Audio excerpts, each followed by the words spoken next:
So me and Ezra are going to be doing Marxist criticism for this project. So to start things off, what is Marxist criticism? Marxist criticism was started in the 19th century by philosophers Karl Marx, you can see him here on the left, and Friedrich Engels, you can see here on the right. Marxist criticism is based around the economic issues that cause people to do the things that they do.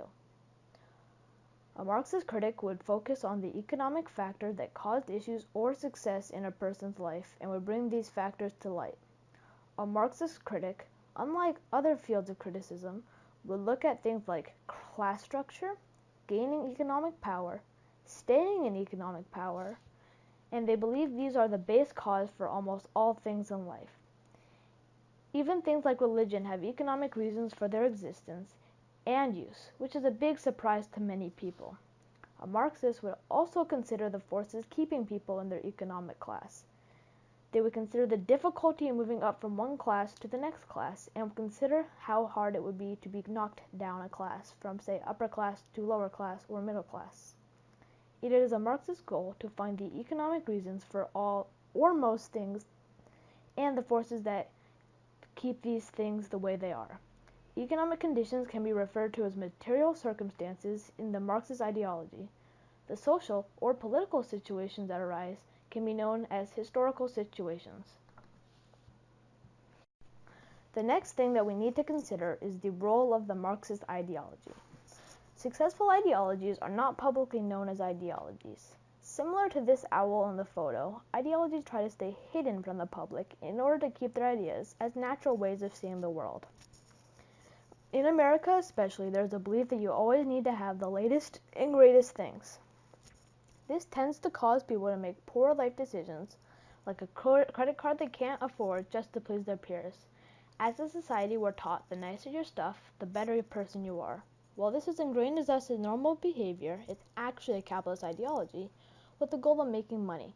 It makes money for the big corporations that give us the credit card, or for the local Supreme store that sells us our clothing.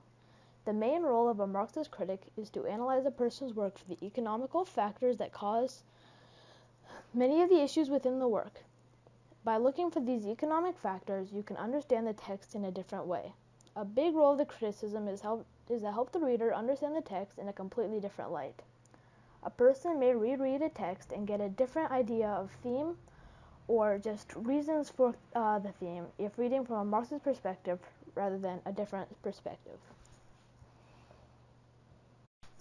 Like other ideologies, this ideology helps the reader gain rereadability of a text. It allows them to reread the book and still gain entertainment from the book as they're seeing it in a completely different way. Now that we have looked at what Marxist criticism is and what it does, we are going to explore one of the main points Marxist critics use to explain their ideas. The class structure in America is extremely complicated because it is hard to compare people in our economic structure. For example, do you place a business owner who doesn't make as much money higher or lower than a person employed but is making more money? It may not seem so complicated at first, but the business owner has more opportunity. Their business could fail at any moment, causing them to move down, or it could also quickly pick up, moving them up a class. This is unlike the employee, because the employee has more stability. They take less of a risk, but also get less of a reward if things go right. This example is way oversimplified, but that is the idea. While it is hard to distinguish between one's economic value, the difference in lifestyle is much easier to see. You can easily see this when you think of homeless people who sleep on the streets, middle class who live in nice houses with the necessities of life in some, and aristocracy who live in mansions and have whatever they have ever wanted. The system loosely breaks up citizens into 5 groups: underclass, lower class, middle class, upper class, and aristocracy. Marxist critics focus a lot of attention on the class structure because the capitalistic society oppresses the under and lower classes and privileges the upper and aristocracy. You may have noticed the middle class was not mentioned there, and that is because they are in between. They have more financial stability and a better socio-economic lifestyle than the lower classes, but are often set back by the market crashes and have a big tax burden relative to their income.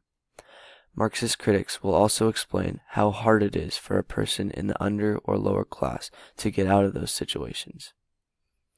Some things that make it nearly impossible are the police, the government, and the struggle to survive leaves them no time to educate themselves and better their own opportunities.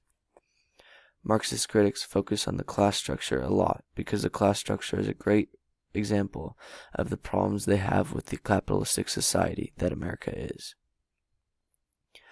Overall, a Marxist critic will look at the economic factors that play out in a text. They'll find underlying financial motives for people's actions like keeping or increasing their own socio-economic position without considering the effects of someone else's.